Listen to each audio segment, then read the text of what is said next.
Good afternoon. Today is February 3rd, Friday, 2023. This is United Medical UMACO, UMAC TV. My name is Kemal Erkan. We are going to have our regular updates as usual, and we do have our special guest today. Governor John Carney is going to join us. So I'm going to let Sean Donegan join me first, and then we are going to give you an update on COVID and other things. And Sean.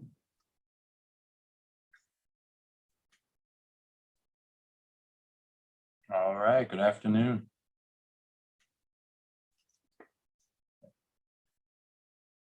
Okay, so as we get that screen loaded up here for our COVID updates, just go really quickly in interest of time here. Couple big announcements coming out regarding the COVID pandemic coming from the White House.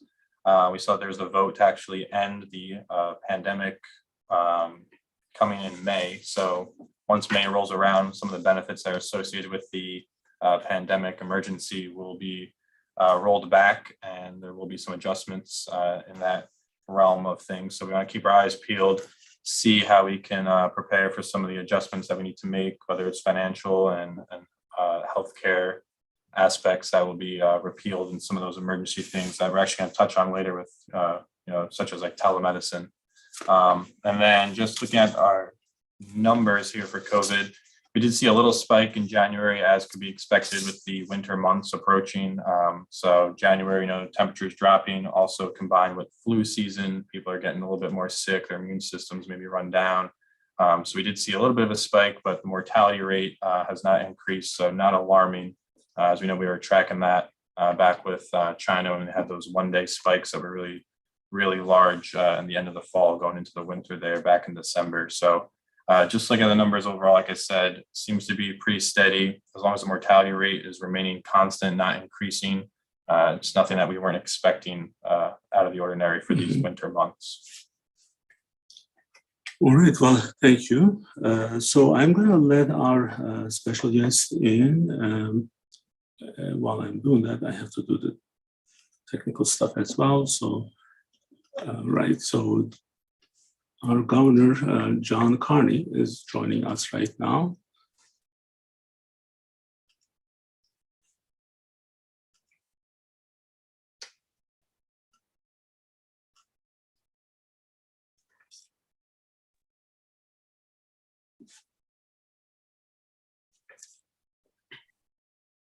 Governor, good afternoon. How are you doing? Doing well today, thank you. So, well, thank you for joining us. And we were trying to have you on this show for a while. And finally, we were able to, actually, we were waiting until the budget was over, so then we can have a more, maybe meaningful in a way, and also kind of like get good updates for the budget year 2024. So timing worked out perfectly. And I know you are just coming out of COVID. So this is not a HIPAA issue because it was in the newspaper. So I guess it doesn't apply to the governors, right? So not normally. Usually my my health status is out there in the public, and I am now testing negative. Happy to have that. Have been several days without symptoms, so that's good. I've so far protected my wife from getting it. We've isolated here, so so now by CDC guidance, I'll be able to go out with a mask on, and I will, and just be careful about it so other people don't pick it up. Absolutely. And please let us know if there's anything you need. Any time of today, you can always call me. We have a lot of doctors, so even if I'm not able to help, I can find someone for you. So, well, you and I, we known each other for a long time. So I was actually doing some math the other day. It's almost 16, 17 years. Sounds like it, yeah. Right. So hard to believe, actually, but it's hard to believe. So I worked very closely with you in your first time for the Congress, and you did a lot of things for the state of Delaware. And now, going back to COVID for a second, one of the, I always look at what's good coming out of any of the crises that we may be going through. or we are going through. So there's always some silver lining. So that's one of the things that it kind of keeps me going at least. So the silver lining for us was the way that we start using technology, telemedicine, and also the need for us to be out there and be available for initially for our patients. But then I said, well, anyone can benefit from what we do. So we start doing these YouTube sessions. As you know, like I'm not a YouTuber, right? So I still have a full-time job, but this becomes more and more important every day because this is a really good, efficient way of communication. And we are able to help others outside of our patient population. Anyone who's in Delaware or United States can benefit from what we are sharing. COVID data was kind of heavier in the beginning. We were spending a lot of time, but as you know, it's kind of going away. Hopefully in a couple of months, we won't have to deal with this as much as we did before. Now, because I know you so well, I thought I knew you so well, so I was trying to introduce you to Sean. So you don't know Sean much. So Sean has been with me here for 2 years old. Like this is his second year. Yep. So, and I was trying to get his interest because you did a lot of stuff with football. So we Googled your name with football. Then your nephew came up. So I didn't know that. So I'm like, oh, like, he's the more accomplished football player, right. getting paid handsomely for it. There you go. So that's very good. So we didn't know that. So then, and then Sean played at UD for a couple of years. Yeah, I did a couple seasons when I was there. Originally, I'm from New York, but yeah, I came down to Delaware when I went to UD. I was able to be on the team there. I did 2 seasons, and then I stepped away to focus on my academics and graduated early. But when we looked when we Googled your name and found your nephew, I did also find out, unfortunately, it says he got injured with the Achilles there in that last season game against the Packers. So I'm not going to say, but that might have been why the Giants were able to actually get past the Vikings in that first round of playoffs. So, Is he doing? Yeah, I think okay? No, he is okay. He had a partial tear of his Achilles, I think right where it, and I hope this isn't a HIPAA violation either, right where it attaches to the. It's in the newspaper, so he's also in the newspaper, so there's probably no HIPAA anymore. Right where it attaches to the calf muscle and the bone, and had the surgery. He's very positive. He's back to work already, eager to be ready to play by the beginning of next season. So he's got a workhorse. He doesn't get bothered by much. He's got a good mindset. I think he usually gets pretty cold in Minnesota this time of year, so I think he does his training. Actually, he in the first several years in his career, he and Goddard, who's a good friend, they're represented by the same agent, so they've gone out to Southern California to live and work together. So Dallas obviously has fortunately for the Eagles, he's got. So what do you think is going to what do you think is going to happen next week? Well, I'm a huge Eagles fan, so I'm hoping for them. I think they've got the best team. It really does. They got good players on the other side, good coaching on the other side, so it should be a good game. I think it'll come down to the 2 quarterbacks and the defensive and offensive line. Although the Eagles' weakest is their back end on defense, and the good news is the Chiefs have some injuries at their wideout position. Whether they can stop Kelsey, I mean, that's a big question mark because I think pass coverage wise, their backers leave a little bit to be desired. But they are front to back a really good football team, and they've got a really good offensive and defensive line. That's a good place to start. See if they can contain Mahomes too. I know he had a little banged up against the Jaguars with that ankle of his, the high ankle sprain. But I think a lot of it comes down to Hurts is hurt as well. So who's more functional? They'll obviously not be holding anything back, and that might be to their detriment. But I just think Jalen Hurts is an incredible leader and a great athlete, but he's more he's just a steady presence out there. It's his football team, and Jason Kelsey.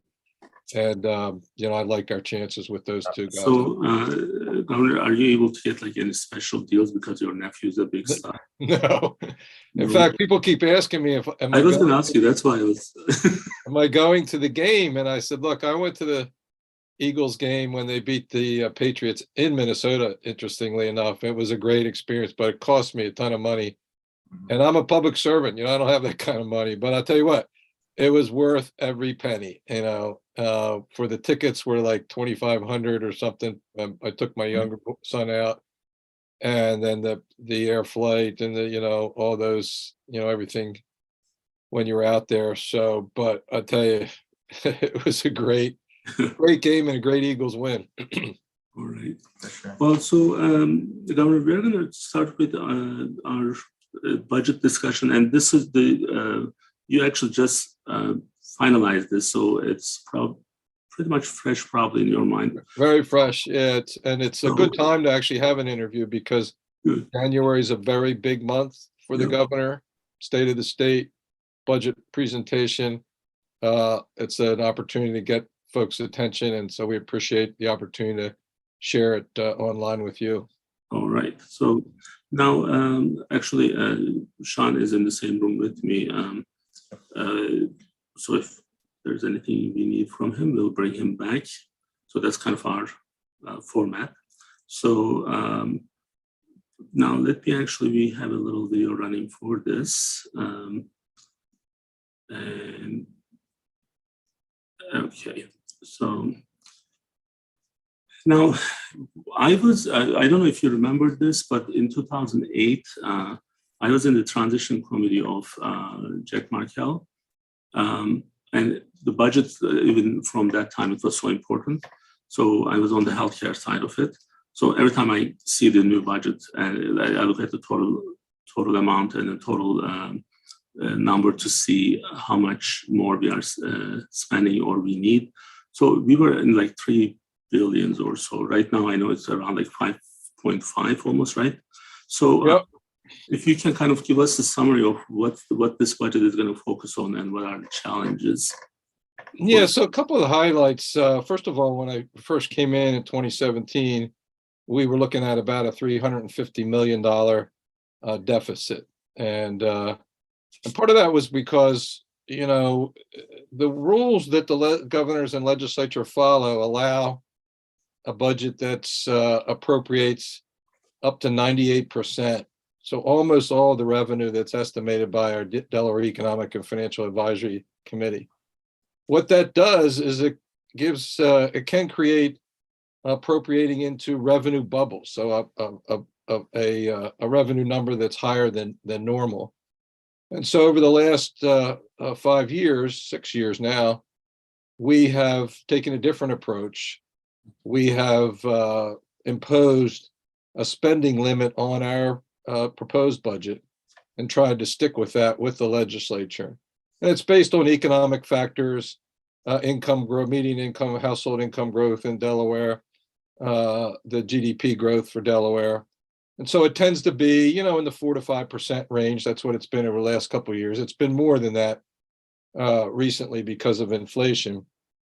And so as a result, we're in a tremendously stronger and better financial position today than we were 6 years ago. That's in part also due to a stronger economy and in the acceleration of things after COVID shutdowns. We lost a lot of revenue there, but we bounced back pretty quickly. And so now, instead of having a almost $400 million deficit, we have $400 million in additional reserves. So that's on top of about a $5.6, $5.7 billion budget. So a pretty big number. The other highlight there, I think, is, so what do we do with the extra money that's not proposed in our operating budget? So the rules that we follow, those things go down to pay one-time liabilities, cash to our capital project, which is helps create jobs through construction projects, new schools, new public buildings. We got courthouses being built in Kent and Sussex County, all contributing to an increase in jobs. And the biggest issue that we have right now that businesses have is there are more job openings than people looking for work. And I listened That's to something that we are actually, from my business, as you know, from United Medical and other medical offices that we own or we provide services, it's one of the biggest challenges, finding people. Yeah, particularly in healthcare. And Yeah. part of that is, and we don't know the answers. What happened during COVID, a year, 2.5 years? A lot of people retired, people my age, they said, look, I'm just going to retire. I'm going to work from my second home if they had them. And so there was a lot of consolidation there and just people reassessing life in general and their place in it. And so we've got this, it's way better than the opposite, not having enough jobs for people looking for work. And but it's still a challenge nonetheless. It has driven wages up, particularly for us. The biggest investment in this budget is for a significant increase for teachers and educators, a 9% increase for teachers across our state. There's tremendous competition in our region for new teachers coming in and to keep teachers on the job. A lot of them have decided, again, very stressful with remote learning under COVID, have decided to move on to something else or to retire completely. So we've got a lot of vacancies in the teacher corps right now, and we need to attract the best teachers so that we continue to have our young people with the skills they need to be I successful. guess with this 9%, at least the inflation impact would be offset, right? Completely, yeah, and hopefully put us up there more in line with what they're offering across the line in Maryland and Pennsylvania, New Jersey, who we compete with, Mm-hmm. and also just competing with ourselves in terms of the teachers just staying on the job, and it'll give them. And I've heard anecdotally that a lot of teachers did react that way. They were thinking about retiring, then they said, well, with this increase, I should maybe work 2-3 more years and increase my pension basis, and that's a good thing. So those are experienced teachers that, you know, when you think about it, we want to have good schools, we want to have educated students, and the reason part is for their own success, for our success as a state, but also for the strength of our economy. You know, companies want to go to states that have good schools. They know if they do, they'll be able to find skilled workers. They want to make sure that they come to a state like Delaware, they'll be able to find a workforce that has the skills and training and education they need. So it's kind of a circular type thing. These objectives support and enhance each other.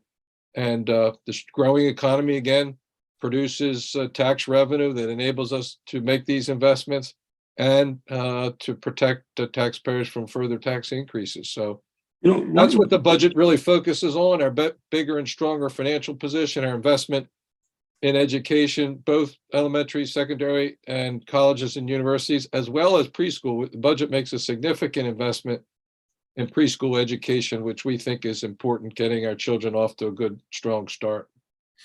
So one of the things that you said, while hearing from you, it was interesting because I feel it's the same way. This workforce and not having enough people, because I think we maybe lost some people, and not just like what we lost from COVID, but I think some people decide to not work and other things. But retirement became a little bit more difficult these days, because like if they have like the 401k and then their pension, they lost 22 to 35% of their pension in the last 12, 13 months. Yeah, not a good time to retire right now. Right? I mean, it's like then they would, like you would think that there would be more people who are there looking for maybe extending their time or doing more work.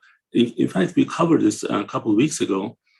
Someone may need to work additional 3 or 4 more years to recover from that loss, because they won't be able to put any more money into that pension.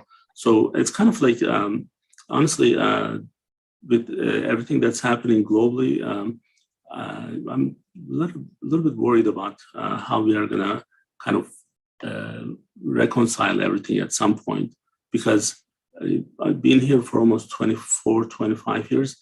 this last year was the biggest challenge. I thought COVID was a big challenge first, but And you were right about that. It was a huge challenge, particularly for healthcare, the sector that you've done so much of your work in, and yeah. those of us in government and leadership positions, it was mind-bending. So I know the budget is your 5 focus points are like the stronger economy, investment in public schools, affordable housing, supporting Delaware workforce, and protecting our environment. So if you don't mind me just going out of the order here, like the environment, climate change, and not knowing this was going to be on your budget item. So we were actually in the last 2 months, we bring the climate change issue up, and then we had to study a lot to present anything meaningful again. And what is the state of Delaware's position on the climate change? Well, first of all, you need to understand the challenge. And as I say to people who are questioning some of the things we're trying to do with electric vehicles, you got to start with defining the problem. And it's an existential one if you accept the science as I do, which is that the planet is warming, and that has significant impacts, not least of which are sea rise. And as one of the country's lowest lying states, we have a significant interest in that on that subject. We're already seeing the impacts, particularly along the bay shore and our ocean beaches, mostly the bay shore beaches, and the erosion of beaches and the loss of dunes and the like with heavy storms. So if you start with that, there are really two sources, and the way to address that is by reducing carbon emissions into the atmosphere. By the way, it has to be done globally. We're not going to fix it here in Delaware. It's got to have global, alliances and national policy and state action, frankly. And when you think about reducing carbon emissions, there are two main sources: transportation and electricity generation. As it turns out, a carbon fuel, natural gas, emits significantly less carbon than burning coal. And in Delaware, the private sector, the utilities, have made significant improvements in their electricity generation by converting from coal-fired generation to natural gas. So pretty significant over the last several years reduction in carbon emissions. There's only one coal-fired generator left, and it's one of the turbines down there at Indian River, at the Millsboro plant in Indian River. And it was scheduled to be shut down, but the grid operator that controls electricity generation and distribution through our region has ordered them not to close, because of the supply needs at certain times during the day. So that's a big improvement. On the transportation side, we've done a fair amount of electricity generation just with that conversion. We're working on renewables, looking at offshore wind, doing a lot of solar.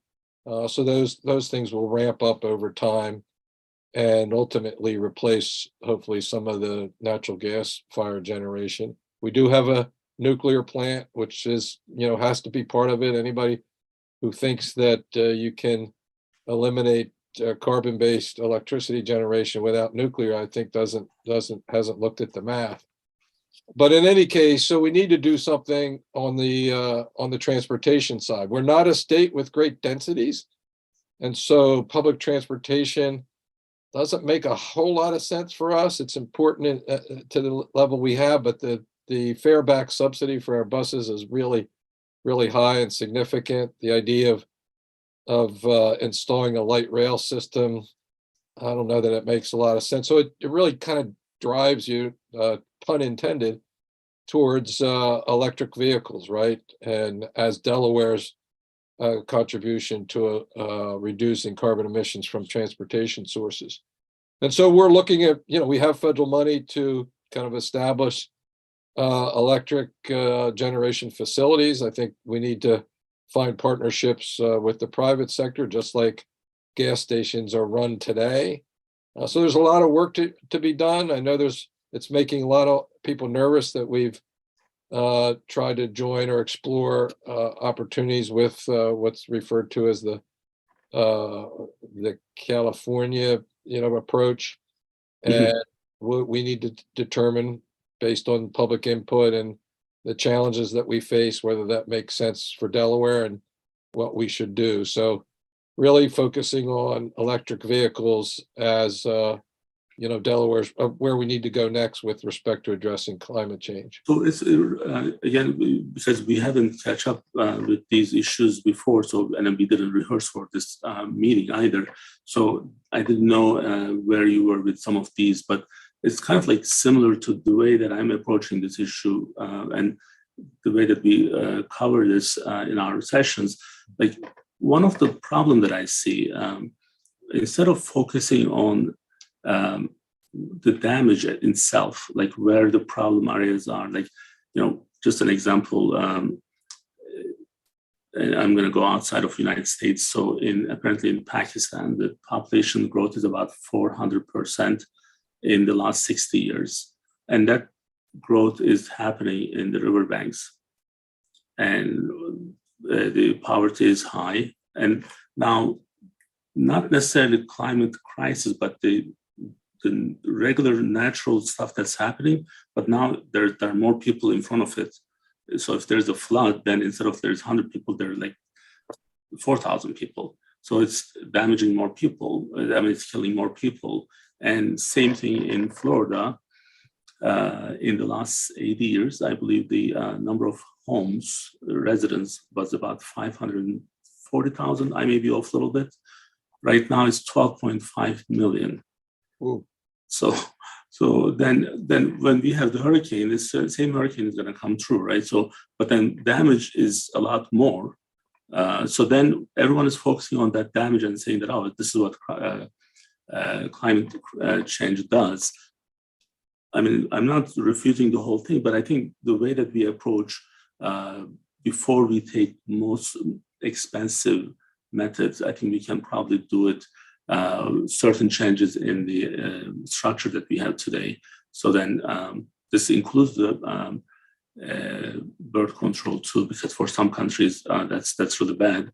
But I think why do we even let, like in Miami, for example, you probably have seen those high rises, 40, 50 stories, and the hurricane is coming right directly to these. And then those people who buy these expensive homes, they bring some business with them, which actually attracts the people who make less money because they need to be supported. So then those people don't have the same accommodation. So then they get actual damage from these. So there's really like there's this expensive approach with the Paris Agreement, for example. It's like 100 billion a year, and the impact is not huge. But then we can do a lot more if we change certain things, including the way that we are building homes, where we are building homes. And I was in Louisiana in 2005, right after Katrina. It was a disaster, what I have seen there. But then I would think that people just move out of those places, and then they didn't. And then the same thing happened again and again and again. So there has to be some different approach. And then I think part of what I'm hearing from you is we may be on the same page. A lot of Democrats are kind of going more on the expensive approach, and that kind of worries me. Yeah, one thing you mentioned some of the good things that happened during COVID, some of the bad things. I can tell you one of the things we learned during COVID is that it's hard to mandate and require people to do certain things, right? Mm.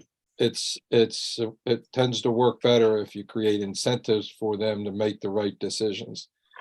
And with respect to some of the resiliency issues that you mentioned in the built environment, one of the things that we do in the federal government and have that we made some changes around the edges when I was in the Congress is we subsidize flood control insurance in some of these vulnerable areas, which, we're actually subsidizing and feeding the problem, if you will. And we need to look more carefully about that. The coastal resiliency issues, which is the category I put some of the things you just mentioned into, has got to be a priority as well. For us, we don't have a lot other than the ocean, beaches, and that's a lot of real estate. We don't have a lot of built environment, certainly in the bay beaches. There are some, and they're vulnerable for sure, more vulnerable than, or certainly as vulnerable as the ocean and inland bay residential environments. But we've got to think of those things as well. It's mostly private sector stuff there, so public action in those areas is best accomplished, or the results are best accomplished, I think, for incentives and disincentives. And I think the same is going to be true with respect to the transition to electric vehicles. Right now, we couldn't mandate it, or we couldn't, because they're just so expensive for so many people. Like, I can't afford one. I guess I probably could, but I'd have to sacrifice a lot of other things. And so just need to be thoughtful about what we're asking people to do, and how much, to your point, how much bang we get for our buck, and to think about technology is going to change and help us if we incentivize it enough over the next 10 years. So the time frame we're talking about with electric vehicles, with this different approach, is a 10-year horizon. Mhm. Well, I'll only be governor for guaranteed, God willing, for the next 2 years. So there's 8 years beyond my tenure that where we'll have policy that'll have to be shaped to address this issue. What I do know is we better get started.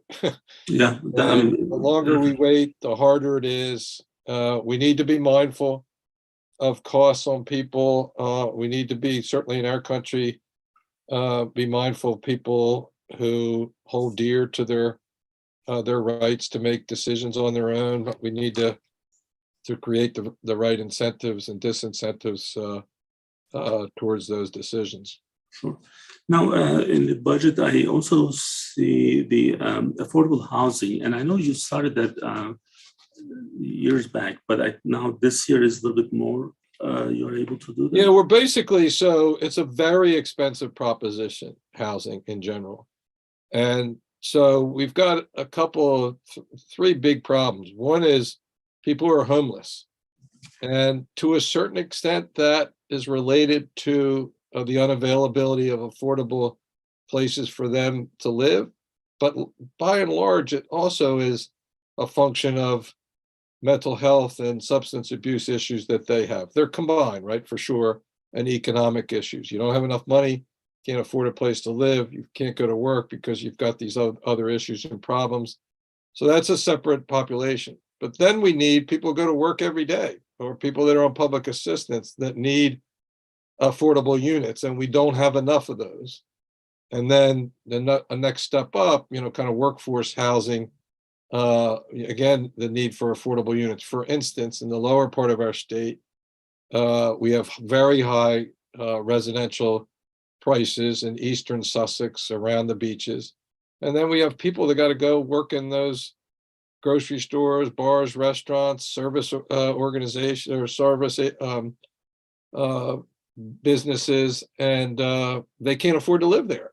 They've got to drive in from other areas of Sussex County or from Lower Kent County, and so there's a need for the supply of those affordable units there. So it's the development of new units, again, very expensive, and at the same time, there are a lot of affordable units that were part of projects funded with federal money, say 20 years ago, that have fulfilled their requirement as an affordable unit, and now could, without a reinvestment in public funds, could go to the market rate, and that would be a real loss for people, the people looking for affordable units. So it's a multi-layered problem and a very expensive one. This $100 million that we have in our budget, most of which is federal money, about 60 million of that, is the largest investment at the state level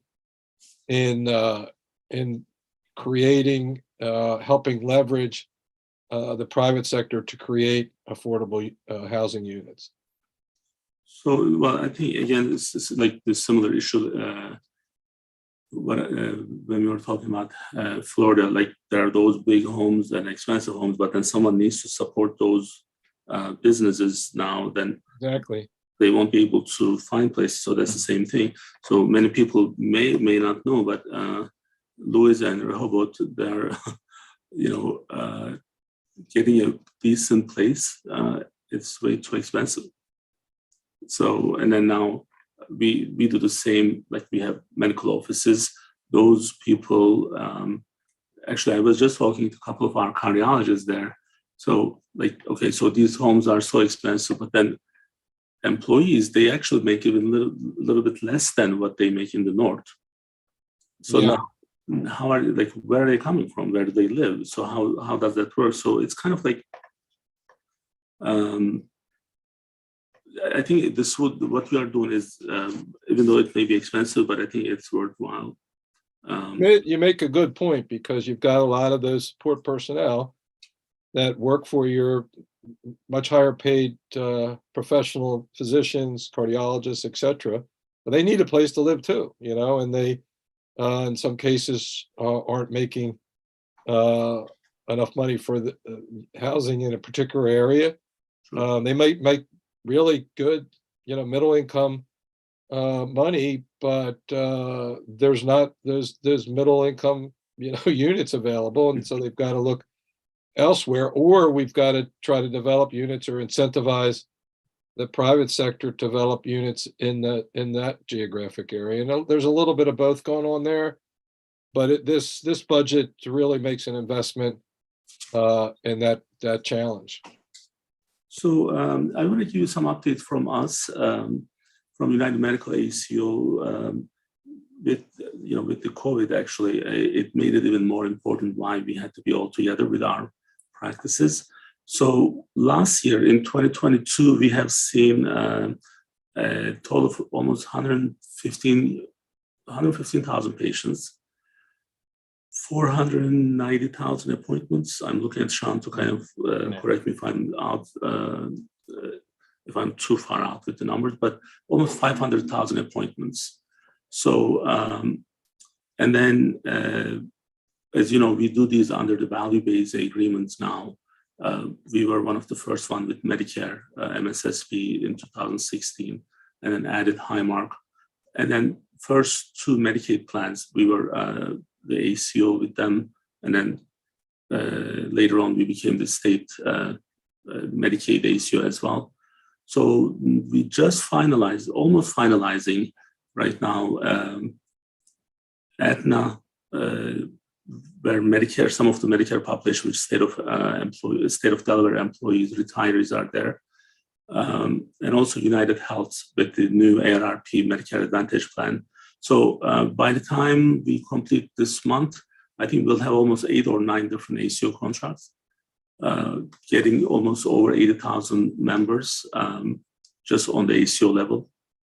So one of the so what happens is, we are trying to provide the best we can, but then it's never enough. So because at some point you are competing with your own numbers. So we approached to actually Lieutenant Governor Bethany Hall. It was her suggestion. So we reached out to UD nursing school. So we are planning to do some partnership with UD to bring them, maybe like we can work with their students, because everything that we are discussing these days, Governor, I think the social determinant of health, SDOH, it comes down to SDOH. Now, I'm going to elaborate this a little bit so that it makes a little bit more sense. The money that's being spent for healthcare, 10% of the population almost is taking almost 90% of the expenditure. And in that 10%, there are people, right now I employ 2 social workers, more than 10 nurses, business development people, people like Sean. So we are able to do so much with them. But then once we have a home team, because when you don't see these people where they live, how they live, what their income is, if they're able to, if they have any transportation problem or other family problems. So we won't be able to really we won't be able to help them much. But I think with this new partnership that we are working on, there's nothing final, but they were also very open to this. Hopefully, if we can make a good pilot, maybe we'll share those results with you and your team to see if this can be done by others as well, because some patient needs to be seen in their home environment. Because I'll just give you like one other statistic. I don't want to bore you with all these different statistics, but some of them you already know. 50% of the hospital trauma cases are coming from one-level falls. So that's all our elderlies. So they have some carpet that shouldn't be in that area, and then boom, they trip, and then they have a trauma case, which are the most expensive cases. So once they come to the hospital, so we are trying to change our approach, and I know your team is listening to us. Like not today, not only today, but we meet them several times, and then they do give us guidelines. And so far, I think we'll be able to have even better numbers for the quality side for these members that we have. Well, from the state employees, so you are the biggest employer. So, and then from the Medicaid side, you are also the biggest, one of the biggest insurer. So I'm hoping that we can help you with your budget items a little bit more, so you can do more on the housing. Yeah, well, that's a good place to start, because it's where all the money is. And you talked about changing the way we compensate service providers. It's really important, but really hard, and we're all learning that. The kind of pay for performance type of approach. And if you look at our budget, going back to where we started with this conversation, that of that almost $6 billion of spending, almost half of it, so $2+ billion, is healthcare between, and it's half of the Medicaid budget, and less than half during the COVID emergency. So that's a big number there. With the increased eligibility under COVID, we were up to over 300,000 lives covered under Medicaid, right? We've got about 1 million people. We've got another, I don't know, probably between state employees and retirees, we're probably over 100,000 covered lives there.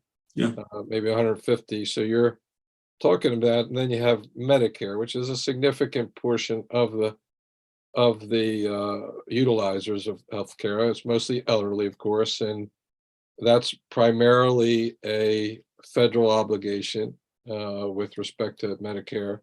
We do, for state retirees, provide significant resources to match the federal money there.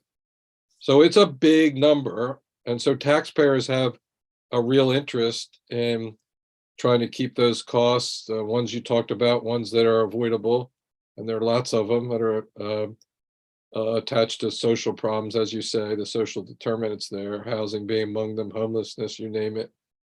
And just some of that should be low-hanging fruit, but we haven't been able to find systems, develop systems to, and we do incentivize private sector like your folks and others to try to achieve those objectives, and have to continue to do so, frankly. Yeah, we'll keep doing what we are doing from our side. So as you know, one of the other things that we have is our surgery center. We are planning to have another one, and because the expense is, if we are able to keep the patients out of the hospital, that's when the insurance, Medicaid, state, everyone is going to save. Hospitals are extremely important, but only when it's needed. So otherwise, they become really expensive for all of us. So, and I know we'll follow up with your team, and then we'll discuss the outcome. Maybe you'll find those out before even they come out. So now, just for the respect to your time, so I was kind of debating whether or not I should ask you this or not, but you and I, we've been working together for a long time, so I think it's okay for me to ask. So you can always say no, you don't want to answer. Well, I don't think you say no, you don't want to answer, but so here's how I see it. Now, this has something to do with my dad. He's 82 this year. So I was in Turkey 2 weeks ago, and then he has his own home, although they are together. So every night he goes to his own home. He eats dinner with us. So likely he doesn't speak English, so he won't know that I'm complaining about him. So what I see with the 82-year-old, he still has the energy. So which actually gives me a huge hope. Now, I'm looking at what you have done since like year 2000. So lieutenant governor for 2 terms, right? 3 terms in Congress.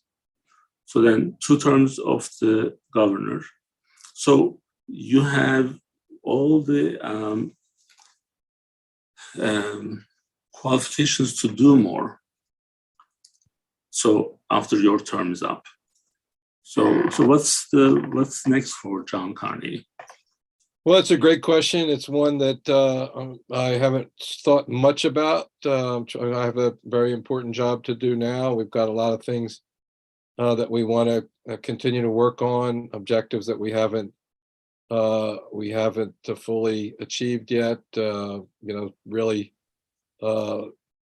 knocking down violence in the city of Wilmington and across our state, making sure our children are getting the education they need, being able to read proficiently at 3rd grade, do math in middle school, and graduate ready to go to work or creating a place where businesses here can thrive, create jobs for our people, and new businesses want to locate, and then address all the environmental quality of life issues that are so important for the people that I work for. So I got a lot of work to do. We got a lot of balls in the air, so to speak. But that's exactly my point, though, Governor. So because you have the experience now that no one else has. I mean, who else has all these qualifications, right? So you know exactly what the issues are. And because part of it is like when you were a lieutenant governor in the year 2000, you didn't know as much as you had today, and you didn't have the same experience. And the 65 is the new 45. So I just want to make sure that you're not planning on retiring. So then Sean wants to work in your campaign for your Senate. Yeah. That's what he told me. Well, number one, there is not a vacancy in the Senate at the moment. Will there be or not remains to be seen. Obviously, that'll be something that I consider. A lot of that decision will come down to a conversation my wife Tracy and I will have. I certainly want to find something where I can continue to work, continue to have an impact, and use the experience that you talk about. And I think it's largely a connection or a trust or respect that I've developed among the people I work for, and just to address some of these really important issues that sometimes seem impossible to change.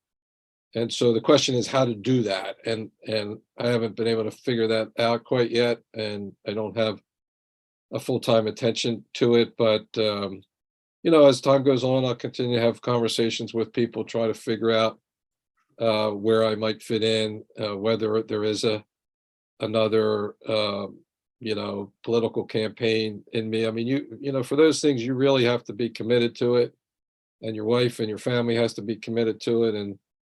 And right now there's just not that opportunity. So we'll see how that goes. In the meantime, if we continue to make progress on some of the things we're working on, it'll narrow at least the things that I want to do, after I'm finished here. Yeah, I know we have 2 years until that time, and I want you to know that from the healthcare side, anything that we can do differently, we can partner with state or the Medicaid programs, which we do. But if there's, we are open to do this. It's. I think there is. I mean, it is finding systems that addressed some of the issues, the social determinants that increase costs, increased costs that should be avoidable. And by the way, this is something people don't like to hear a lot about, but one of the things that we've learned is a lot of people aren't very healthy. They don't eat well.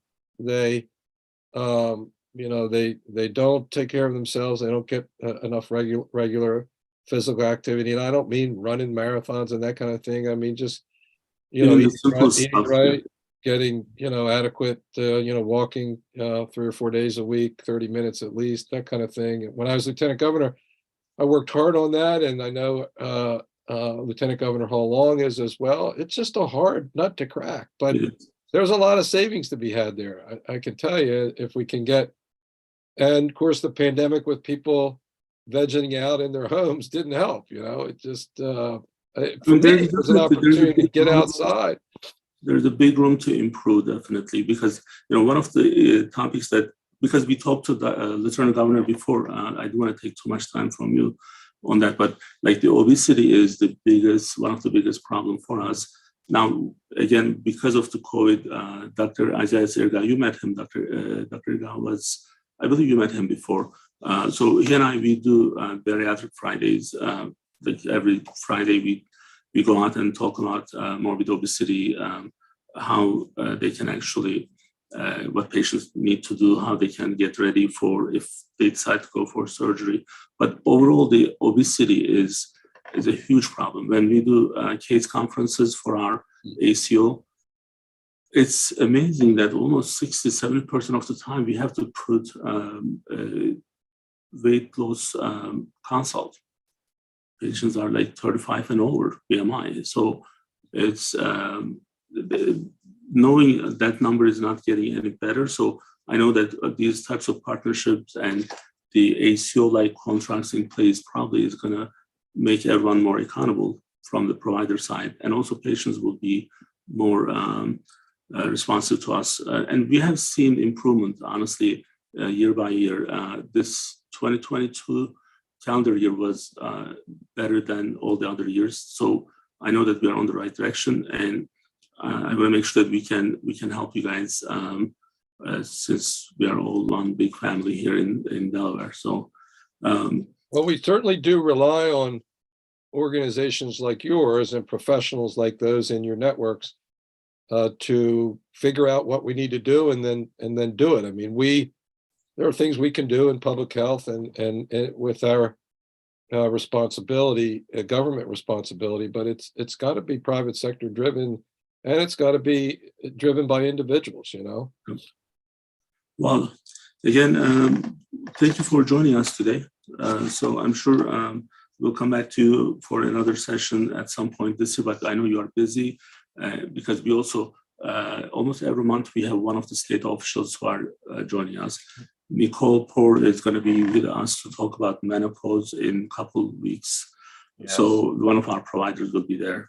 So we are doing a lot of different things, and I know we work with your team on those. So we'll reach out to you if there's anything else is needed directly from you. But I really appreciate for you joining, taking time and joining us.